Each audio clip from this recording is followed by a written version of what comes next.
এই একটা পাপ যদি কেউ না করে ইনশাল্লাহ সে জান্নাতে যাবে, যতই পাপ করুক না কেন। বাসায় মা বোন যারা আছে অনেকেই দেখা যায় চুল আশ্রয় চিরুনি পরে গেলে বলেই আজকে মেহমান আসবে। কি আসবে আজকে? মেহমান আসবে আজকে বললেই শিরক। বাসা থেকে বের হচ্ছেন, আপনার পাঞ্জাবিটা একটু আটকে গেছে, আপনার স্ত্রী বলছে একটু বসে যান, অমঙ্গল হতে পারে, বসেন, বাস মুশরিক, শিরক হয়ে গেল।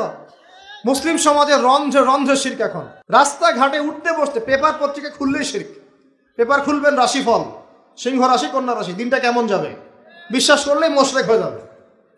রাস্তার পাশে টিয়া পাখি দিয়ে ভাগ্য পরীক্ষা করছে, হাতটা দেখে দেন তো ভাই কি আছে, বললেই শিরক হয়ে যাবে। আংটি বিক্রি করছে, আংটি পরলে রোগ ভালো হবে, হাতে দিল রোগ ভালো হবে এই উদ্দেশ্যে, মুশরিক। হাতে দিয়েছে রোগ ভালো হবে, আমার ডায়াবেটিস ভালো হয়ে যাবে, বিসমিল্লাহ, ব্যাস মুশরিক, নাউজুবিল্লাহ। এই আকীদা নিয়ে পড়লেই মুশরিক। মুসলিম সমাজে অহরহ শিরক আছে। আর আবু জেহেলের যুগে কি ছিল ভাই? আবু জেহেলের যুগে অনেকদিন বলেছি মেজর 5টা সমস্যা ছিল। কয়টা? মেজর 5টা, মাইনর সমস্যা অনেক, মেজর 5টা। এক, আবু জেহেলের যুগের বেশিরভাগ মানুষ শিরক করতো। কি করতো ভাই? লাত, উজ্জা, হবল, মানাত এইসব মূর্তি পূজা করতো। এখন হয়তো মুসলিম সমাজে এটা নাই ঠিকই, কিন্তু মুসলিমরা এখন কবর মাজার পূজায় শুরু করেছে, করে নাই? মুসলিমরাও এখন নেক্সট সুরতে ধোকা খাচ্ছে।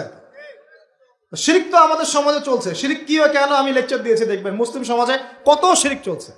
আবু জেহেলের যুগে শিরক ছিল, এগুলো বলতে থাকলে এটা নিয়ে আলোচনা করতে হবে। আলোচনার টপিক আমার আজকে অন্যরকম। আবু জেহেলের যুগে কি ছিল ভাই? শিরক ছিল, সমাজে রন্ধ্রে রন্ধ্রে শিরক ছিল। এখনকার সমাজেও শিরক আছে। তারা লা ইলাহা ইল্লাল্লাহ না পড়ে শিরক করতো, আমরা পড়েও শিরক করি। আল্লাহ পাক আমাদের সবাইকে শিরকের পাপ থেকে হেফাজত করুন বলি আমি। এই একটা পাপ যদি কেউ না করে ইনশাল্লাহ সে জান্নাতে যাবে, যতই পাপ করুক না কেন। জেনা করেছে, মদ খেয়েছে, মিথ্যা বলেছে, অনেক কিছু করেছে, শুধু শিরকের পাপ করে নাই, আল্লাহ তাকে মাফ করে দিবেন ইনশাল্লাহ। বিশ্বাস করলেন না কথাটা? নবীজি বলেছেন এই উম্মতের যে কোনো ব্যক্তি যতই পাপ করুক না কেন আল্লাহ পাক সমস্ত পাপ মাফ করতে পারেন, কিন্তু শিরকের গুনাহ আল্লাহ পাক মাফ করবেন। তওবা করে যদি মারা না যায় মাফ করবেন না। একটা এক্সাম্পল দিয়ে বোঝাচ্ছি, তাহলে ক্লিয়ার হয়ে যাবে। মনে করেন কেউ একজন জেনা করেছে, তওবা করার সুযোগ হয় নাই, মারা গেছে, নাউজুবিল্লাহ। এখন আল্লাহ পাক কিয়ামতের মাঠে এই জেনার পাপটা মাফ করে দিতে পারেন, যদিও সে তওবা করে নাই। আল্লাহ পাক এই পাপটাও মাফ করতে পারেন। কিন্তু একজন ব্যক্তি শিরক করেছে, তওবা করে নাই, কিন্তু এই অবস্থায় যদি কাল কিয়ামতের মাঠে আল্লাহর সাথে সাক্ষাৎ করে, আল্লাহ তার গুনাহ মাফ করবে না। এই শিরক আর অন্য পাপের এই হলো পার্থক্য।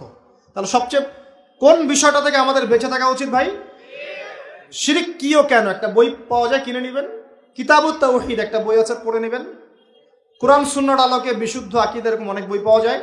আর আকীদা সংক্রান্ত একটা অনবদ্য বই হলো আল আকীদা আত-তাহাওয়িয়া। এই 4-5টা বই পড়লে আপনার শিরকের কনসেপ্ট ক্লিয়ার হয়ে যাবে ইনশাআল্লাহ। আল্লাহ পাক আমাদেরকে পড়াশোনা করার তৌফিক দান করুন।